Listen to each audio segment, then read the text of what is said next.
ನನ್ನ ಈ ಪತ್ರಿಕಾಗೋಷ್ಠಿಯನ್ನು ಪ್ರಾರಂಭ ಮಾಡ್ತಾ ಇದ್ದೇನೆ. ಸ್ನೇಹಿತರೆ, ತಮಗೆ ಗೊತ್ತಿರೋ ಹಾಗೆ ಈಗಾಗಲೇ ನಮ್ಮ ದೇಶದಲ್ಲಿ ಮೊದಲನೇ ಹಂತದ ಮತದಾನ ಮುಗಿದಿದೆ. ಫೇಸ್ 1 ಆಫ್ ಪೋಲಿಂಗ್ ಮುಗಿದ ತಕ್ಷಣ ಭಾಳ ಒಂದು ಸ್ಪಷ್ಟವಾದಂಥ ಚಿತ್ರಣ BJPಯವರಿಗೆ ಕಾಣಿಸ್ತಾ ಇದೆ. ಅವರಿಗೆ ನಿರೀಕ್ಷೆಗೆ ತಕ್ಕಂತೆ ಅವರಿಗೆ ಫೇಸ್ 1ನಲ್ಲಿ ಮತದಾನ ಆಗಿಲ್ಲ ಅಂತ ಭಾಳ ಎದ್ದು ಕಾಣ್ತಾ ಇದೆ. ಅವರು ಈಗ ಬ್ಯಾಕ್ ಫುಟ್ನಲ್ಲಿದ್ದಾರೆ.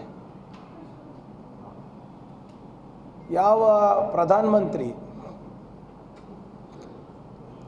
ಫೇಸ್ 1 ಪೋಲಿಂಗ್ಗಿಂತ ಮುಂಚೆ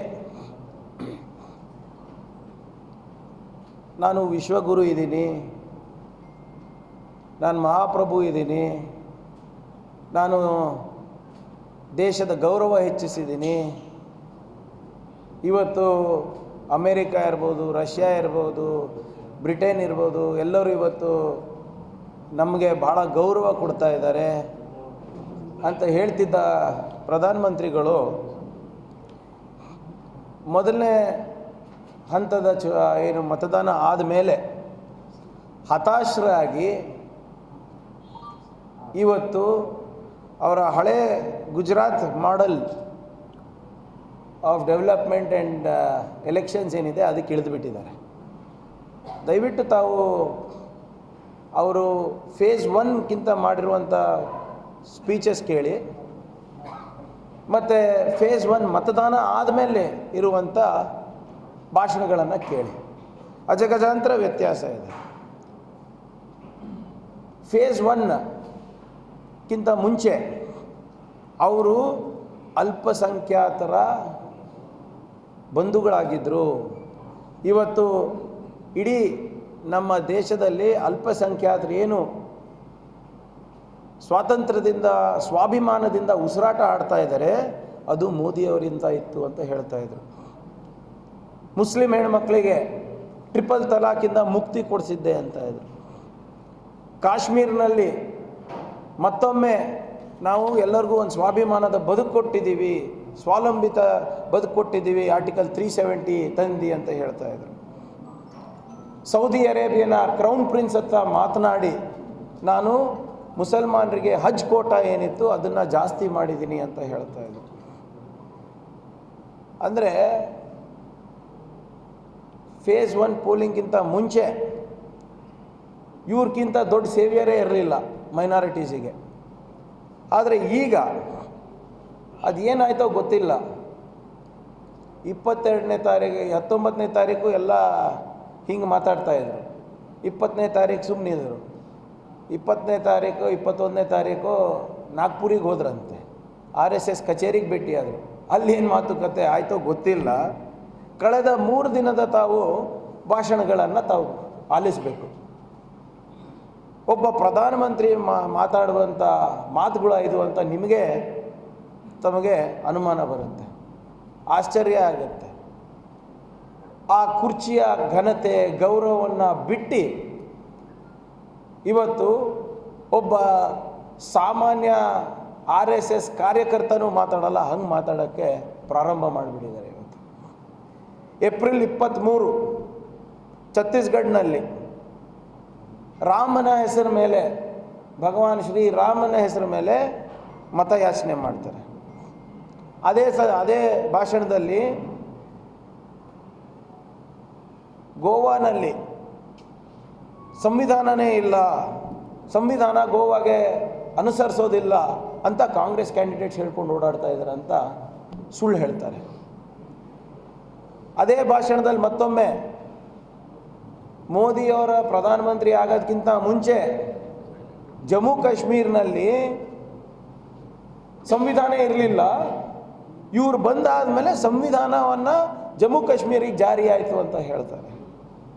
ಇಷ್ಟೊಂದು ಸುಳ್ಳು ಒಂದು ಪ್ರಧಾನಮಂತ್ರಿಯಾಗಿ ಇವರು ಪ್ರೈಮ್ ಮಿನಿಸ್ಟರ್ ಆಫ್ ಮಿಸ್ಇನ್ಫಾರ್ಮೇಷನ್ನ ಹೋದ ಬಾರಿ ತಮ್ಗೆ ಹೇಳಿದ್ದೆ ನಾನು, ಗೊಬೆಲ್ಸ್ ಥಿಯರಿ ಹೇಗೆ ಇದು ಅಂತ. ಮಿನಿಸ್ಟ್ರಿ ಆಫ್ ಪ್ರಾಪಗ್ಯಾಂಡಾ ಅಂತಲೇ ಹಿಟ್ಲರಿನ ಒಂದು ಇದರಲ್ಲಿ ಒಬ್ಬ ಸಪ್ರೇಟ್ ಮಿನಿಸ್ಟ್ರಿನೇ ಇತ್ತು, ಆಫ್ ಪಬ್ಲಿಕ್ ಎನ್ಲೈಟನ್ಮೆಂಟ್ ಅಂತ, ministry of public propaganda and public enlightenment ಅಂತ.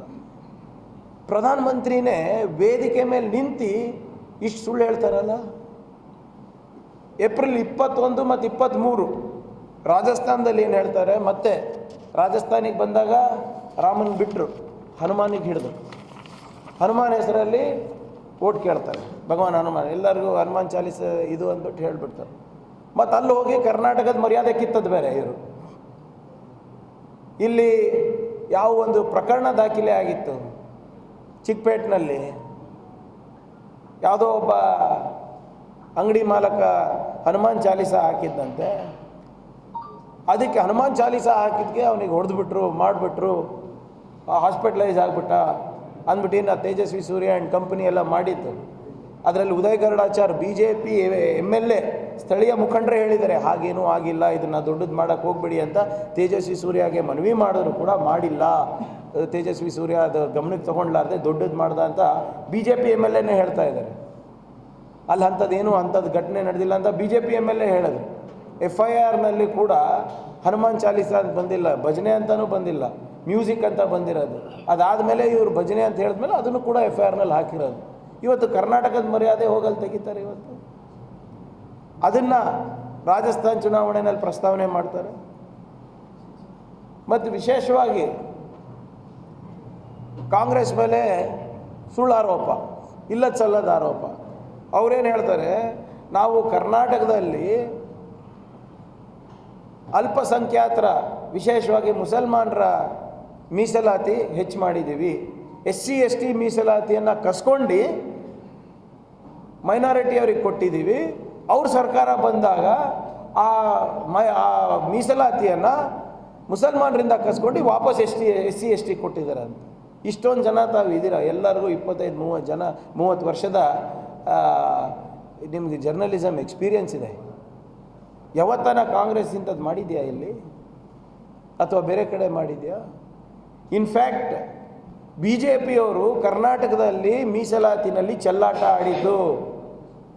ಅವ್ರ ಸರ್ಕಾರ ಇವತ್ತು ವಿರೋಧ ಪಕ್ಷ, ಅವರ ಸರ್ಕಾರ ಪತನ ಆಗಲಿಕ್ಕೆ ಮತ್ತು BJP ವಿರೋಧ ಪಕ್ಷದಲ್ಲಿ ಇರಲಿಕ್ಕೆ ಪ್ರಮುಖ ಕಾರಣ ಇದು ಕೂಡ. 2A ಮೀಸಲಾತಿ ಜೊತೆ ಚೆಲ್ಲಾಟ ಆಡಿದ್ದು ಯಾರು? ಕಾಂಗ್ರೆಸ್ಸಾ BJPನ? ಸದಾಶಿವ ಆಯೋಗದ ಮೀಸಲಾತಿದ ಚೆಲ್ಲಾಟ ಯಾರು ಆಡಿದ್ದು? ಕಾಂಗ್ರೆಸ್ಸಾ BJPನ?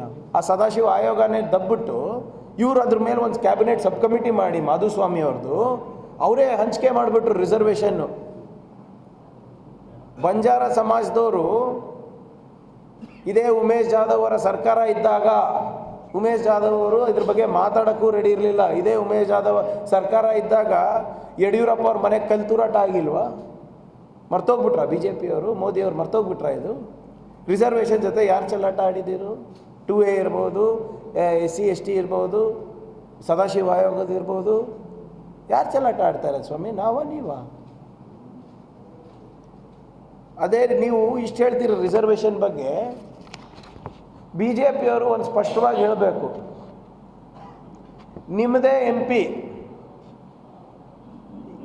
ರಾಮಾ ಜಾಯ್ಸ್ ಅನ್ನೋರು BJPಯವರ ರಾಜ್ಯಸಭಾ ಮೆಂಬರ್ ಇದ್ರವರು.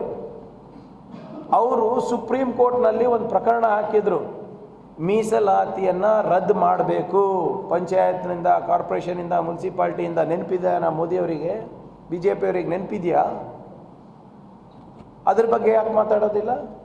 ಅದ್ರ ಬಗ್ಗೆ ಬನ್ನಿ, ಅದ್ರ ಬಗ್ಗೆನೂ ಚರ್ಚೆ ಮಾಡೋಣ, ಇದ್ರ ಬಗ್ಗೆನೂ ಚರ್ಚೆ ಮಾಡೋಣ. ರಾಮಾ ಜಾಯ್ಸ್ ಅವರು ಏನಕ್ಕೆ ಹಾಕಿದ್ರು ಅಂತ.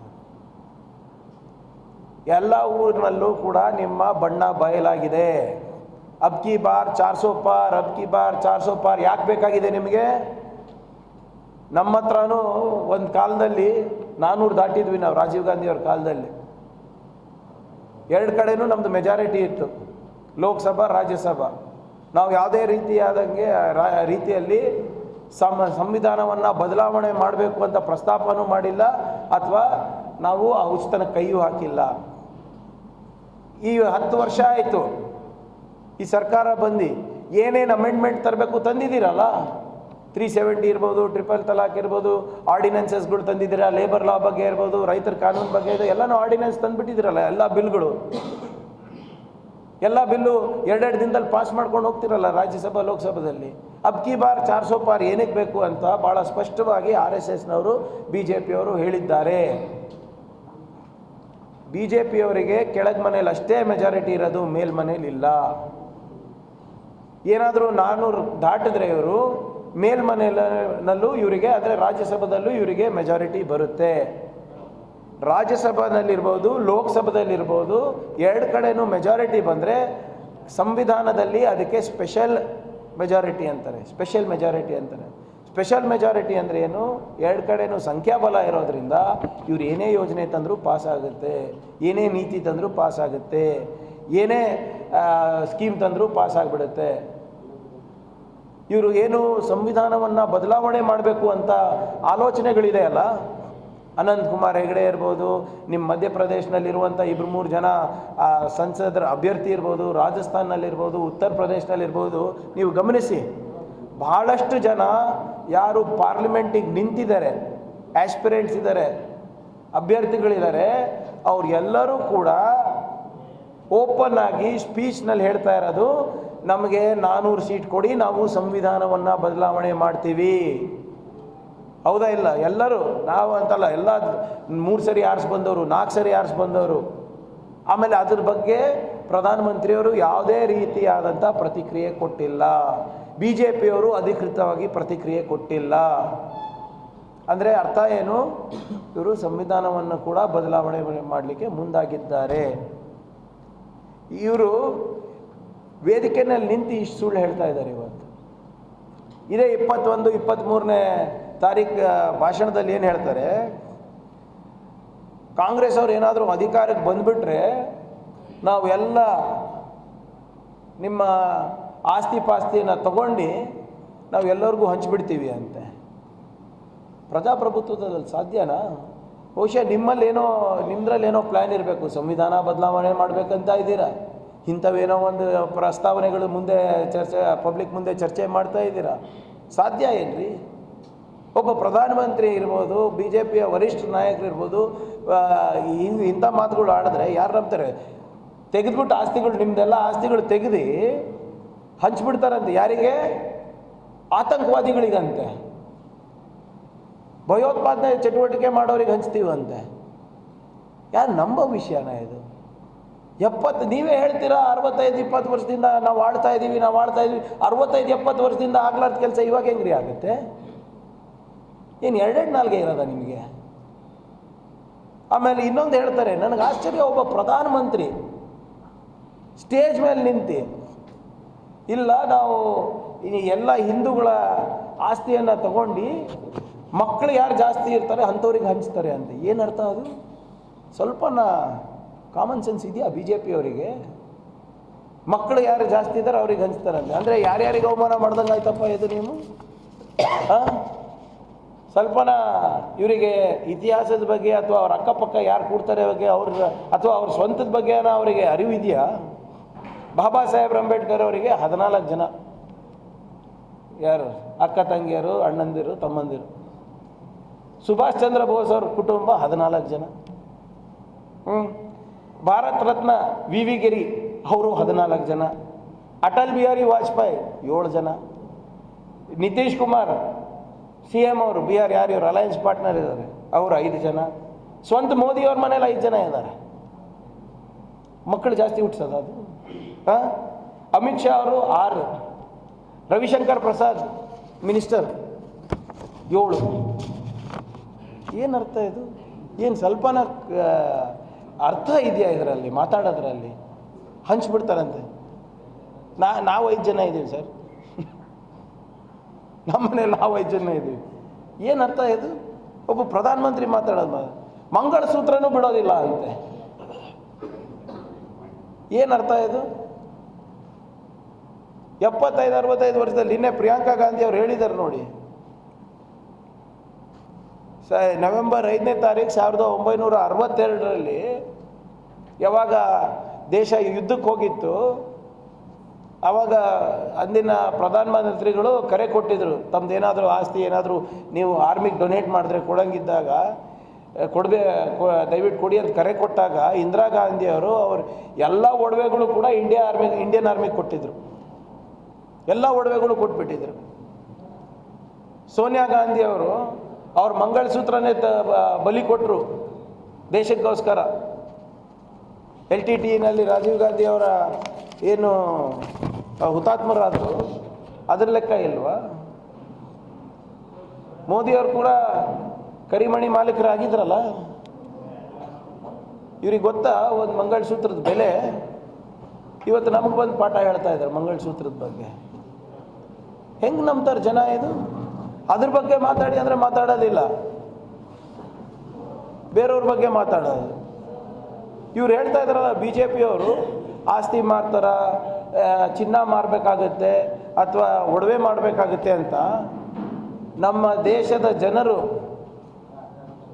ಯಾವಾಗ ಗೊತ್ತಾ ಚಿನ್ನ ಮತ್ತು ಅವ್ರ ಆಸ್ತಿ ಪಾಸ್ತಿ ಮಾರಿದ್ದು?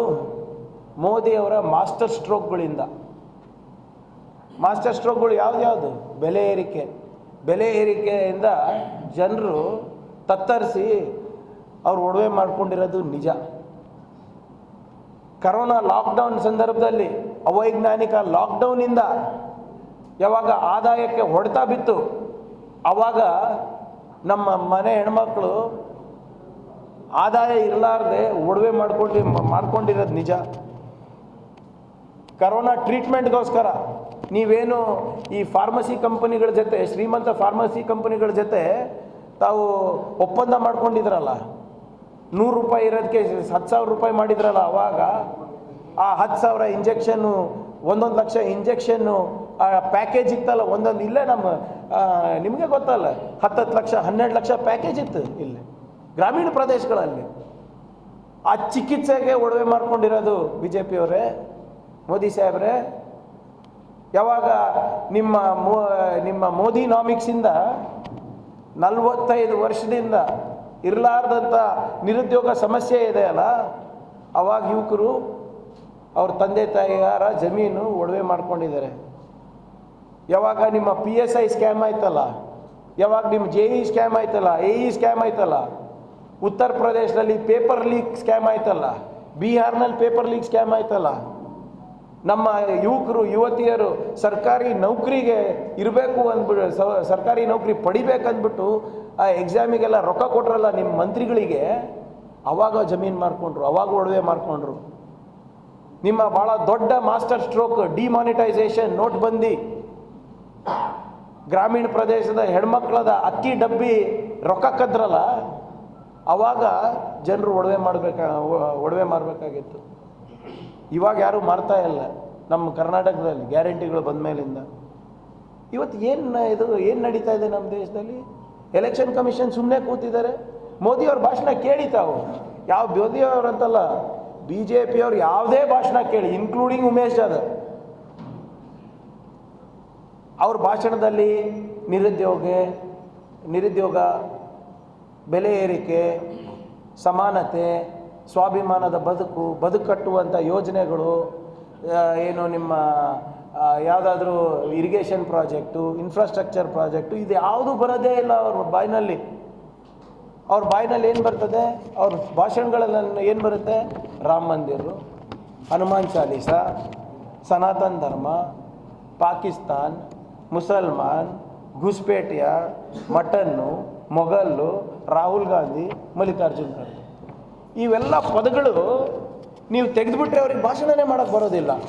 ನೀವು ಅಬ್ಸರ್ವ್ ಮಾಡಿ, ಈ ಎಲ್ಲ ಪದಗಳು ನಾ 8 ಪದ ಹೇಳಿದ್ದೀನಲ್ಲ, ಈ 8 ಪದ ತೆಗೆದುಬಿಡ್ರಿ, ನಾ ಚಾಲೆಂಜ್ ಮಾಡ್ತೀನಿ ಅವರಿಗೆ ಭಾಷಣ ಮಾಡೋಕ್ಕೆ. ಭಾಷಣನೇ BJP ಅವರಿಗೆ ಮಾಡಲಿಕ್ಕೆ ಬರೋದಿಲ್ಲ.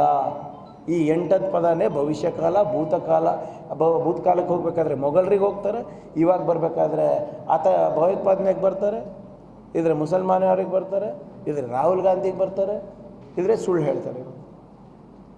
ಇವತ್ತು ನಮ್ಮ ಪ್ರಶ್ನೆ ಇಷ್ಟೇ, ಕಾಂಗ್ರೆಸ್ನವರು ಇಷ್ಟೆಲ್ಲ ಭಾಷಣಗಳು BJP ಅವರು, ಪ್ರಧಾನಮಂತ್ರಿಗಳು ಹೇಳ್ಕೊಂಡು ಓಡಾಡ್ತಾ ಇದ್ದಾರೆ. ಎಲೆಕ್ಷನ್ ಕಮಿಷನ್ ಆಫ್ ಇಂಡಿಯಾ ಮಲ್ಕೊಂಡಿದ್ಯಾ ಏನು ಸತ್ತಿದ್ಯಾ? ಅದನ್ನು ಒಂದು ಸ್ಪಷ್ಟವಾಗಿ ಮಲ್ಕೊಂಡಿದ್ರೆ ನಾಳೆ ಅಥವಾ ಇವತ್ತೆಲ್ಲ ನಾಳೆ ಎಚ್ಚರಿಕೆ ಆಗ್ಬೋದು. ನಮ್ಮಂಥವ್ರು ಮಾಡಿದ್ರೆ ಸರ್ ಇಮಿಡಿಯೇಟಾಗಿ ವಿತಿನ್ 24 hours ನನ್ನ ಮೇಲೆ ಕಂಪ್ಲೇಂಟ್ ಬರ್ತದೆ. ಅಲ್ಲೇ ಬೆಂಗಳೂರಿನಲ್ಲಿ ನಮ್ಮ ಕಚೇರಿ ಕೊಟ್ಬಿಡ್ತಾರೆ ವಿಧಾನಸೌಧದಲ್ಲಿ, 24 ತಾಸಿನಲ್ಲಿ ನೀವು ಇದಕ್ಕೆ ನೀವು ಉತ್ತರ ಕೊಡಬೇಕಂತ. ಇಲ್ಲಿ 48 ತಾಸು ಆಯಿತು, 3 ದಿನ ಆಯಿತು. 20ನೇ ತಾರೀಕು ಮಾಡಿರೋ ಭಾಷಣಕ್ಕೆ ಈಗ 4 ದಿನ ಆಗ್ತಾ ಬಂತು. ಆದರೂ ಕೂಡ ಒಂದು ನೋಟಿಸ್ ಇಶ್ಯೂ ಇಲ್ಲ. ನಮ್ಮ ಕಾಂಗ್ರೆಸ್ ಲೀಡರ್ಸ್ ಮೇಲೆ ಅಂದರೆ suo motu case, suo motu. B J P leaders ಮೇಲೆ ಈಗಾಗಲೇ ಇವಾಗೆಲ್ಲ ಉಲ್ಲೇಖಿಸಿದ್ನಲ್ಲ, ಈ ಭಾಷಣದ ಮೇಲೆ ನಾವು ಕಂಪ್ಲೇಂಟ್ ಕೊಟ್ಟಿದ್ದೀವಿ, CPI ಕೊಟ್ಟಿದ್ದಾರೆ, CPIM ಕೊಟ್ಟಿದ್ದಾರೆ, 2 ಪತ್ರ ಕೊಟ್ಟಿದ್ದಾರೆ ಇದಕ್ಕೆ, ಯಾವುದು ಈ election commission of India.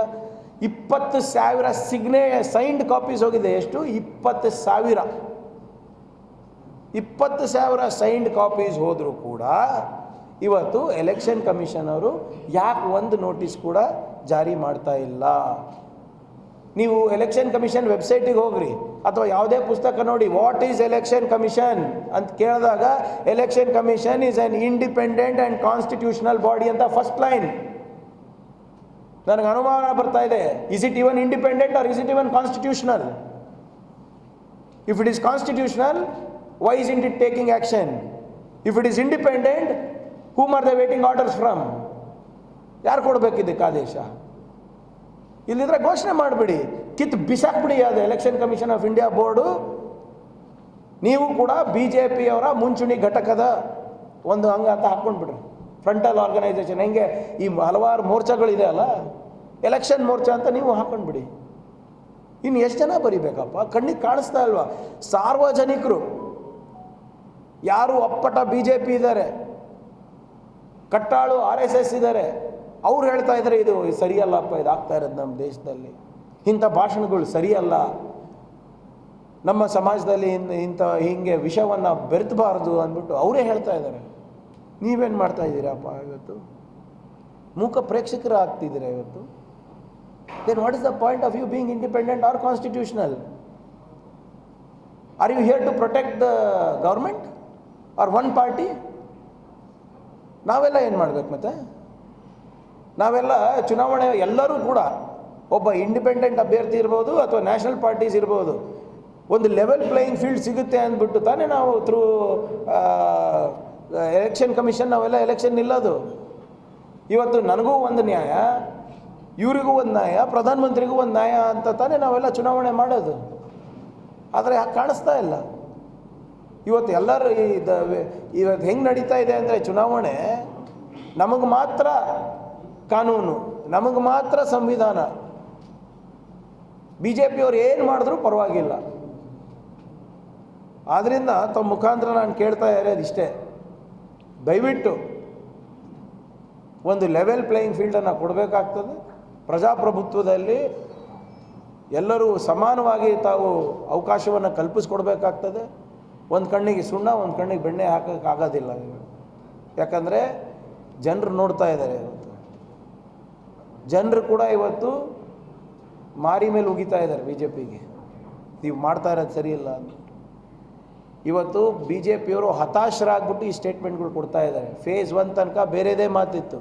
Face 1 ಆದ ತಕ್ಷಣ ಪ್ರಧಾನಮಂತ್ರಿಯವರು ಫ್ರಂಟಲ್ ಅಟ್ಯಾಕನ್ನು ಏನು ಅವ್ರು ಅನ್ಕೊತಾ ಇದ್ದಾರೆ, ಫ್ರಂಟಲ್ ಅಟ್ಯಾಕ್ ಅಂತ ಅನ್ಕೊತಾ ಇದ್ದಾರೆ. ಅದಾಗದ ಇಲ್ಲ.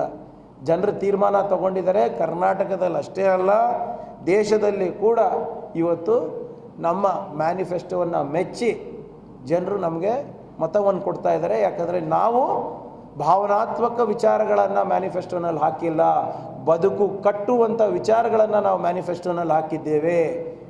ಜೀವನ ಮತ್ತು ಜೀವನೋಪಾಯ ವಿಷಯಗಳ ಬಗ್ಗೆ ನಾವು ಚರ್ಚೆ ಮಾಡಿದ್ದೇವೆ. ಅದರಲ್ಲಿ ಯಾವುದೇ ಒಂದು ಸಮುದಾಯಕ್ಕಿಲ್ಲ. ಭಾರತದ ಪ್ರತಿಯೊಬ್ಬ ನಾಗರಿಕ ಕೂಡ ಅದರ ಪ್ರತಿಫಲ ಪಡಿಬೋದು. ನಮ್ಮ manifesto is for every Indian R any Indian. ಇವ್ರ ಥರ ಅಲ್ಲ ಬರೀ ಈ ಒಂದೊಂದು ಸಮಾಜಕ್ಕೆ ಇದು ಮಾಡ್ತಾ ಇರೋದು. ಆದ್ದರಿಂದ ತಮ್ಮ ಮುಖಾಂತರ BJPಯವರಿಗೆ ಕೂಡ ನಾನು ತಾಕೀತು ಮಾಡ್ತಾ ಇದ್ದೀನಿ. ಇದನ್ನು ನೀವು ಇಲ್ಲೆಲ್ಲ ಮಾಡೋಕ್ಕೆ ಹೋದರೆ ನಡೆಯೋದಿಲ್ಲ. ಮತ್ತು ಮನವಿ ಕೂಡ ನಾನು ಮಾಡ್ತಾ ಇದ್ದೀನಿ ಎಲೆಕ್ಷನ್ ಕಮಿಷನ್ ಅವರಿಗೆ, ದಯವಿಟ್ಟು please prove to the people of India that you are independent and you are a constitutional body. Thank you.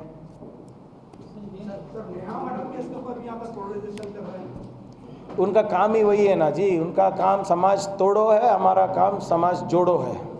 JP Nadda ने विजिट किया, JP Nadda वही he did not ಯಾರ್ದೋ ಒಬ್ಬರು ಪೂಜ್ಯ ಅಪ್ಪಾಜಿಯವ್ರ ಮೇಲೂ ಒಂದು ಕೇಸ್ ಇದೆ ಅಲ್ಲ, ಅಲ್ಲಿ ಯಾಕೆ ಹೋಗಿಲ್ಲ? उधर भी जाना चाहिए था ना नड्डा जी को.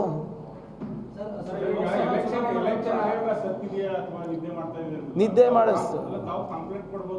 ಕೊಟ್ಟಿದ್ದೀವಲ್ಲ, ಕೊಟ್ಟಿದ್ದೀವಿ. ಅದೇ ಹೇಳ್ತಾರೆ, ಈ ನಾವು ಅಷ್ಟೇ ಅಲ್ಲ ಇವರೇ, ನಾವು ಮಿಕ್ಕಿದ 4 ರೆಕಗ್ನೈಸ್ಡ್ ಪಾರ್ಟೀಸ್ ಕೊಟ್ಟಿವೆ, 20,000 ಜನ ಸಿಗ್ನೇಚರ್ಸ್ ಮಾಡಿಕೊಟ್ಟಿದೆ, ಅಂದ್ರೂ ಕಂಪ್ಲೇಂಟ್ ಇಲ್ಲ. ಹೇಗಾಗುತ್ತೆ? ಹೆಂಗೆ ನಂಬಿಕೆ ಮಾಡೋದು? ನನಗಂದರೆ ಇಮಿಡಿಯೇಟಾಗಿ ಕೊಡ್ತಾರೆ, ಸಿದ್ದರಾಮಯ್ಯ ಅಂದರೆ ಇಮಿಡಿಯೇಟಾಗಿ ಕೊಡ್ತಾರೆ, ಖರ್ಗೆ ಅವರು ಅಂದರೆ ವಿತಿನ್ 24 hours ಕೊಡ್ತಾರೆ. ಆದರೆ ಅದಾದಮೇಲೆ ಇವ್ರದ್ದು 4 ದಿನ ಆಯ್ತಲ್ಲ, 3 ದಿನ ಆಯ್ತಲ್ಲ, ನೋಟಿಸ್ ಯಾಕೆ ಕೊಟ್ಟಿಲ್ಲ? ಏನೋ ನಮ್ಮ ಕಾರಣ ಕೊಡಬೇಕಲ್ಲ. ಇವರು ಪ್ರಧಾನಮಂತ್ರಿ, ಅದಕ್ಕೆ ನಾವು ನೋಟಿಸ್ ಕೊಡ್ತಾ ಇಲ್ಲ ಅಂತ ಹೇಳ್ಬಿಡ್ಲಿ, ನಾವು ಒಪ್ತೀವಿ. ಇವರು BJP ಕಾರ್ಯಕರ್ತರು, ಇವರು BJP ಸಂಸದರು, RSS ಅವರಿಗೆ ನಾವು ನೋಟಿಸ್ ಕೊಡೋದಿಲ್ಲ, ಇವರಿಗಾದಂಥ ಒಂದು ವಿಶೇಷವಾದಂಥ ಕಾನೂನು ECI ನಲ್ಲಿ ಇದೆ ಅಂತ ಹೇಳ್ಬಿಡ್ರಿ, ಅದನ್ನು ಗೊತ್ತಾಗಲಿ.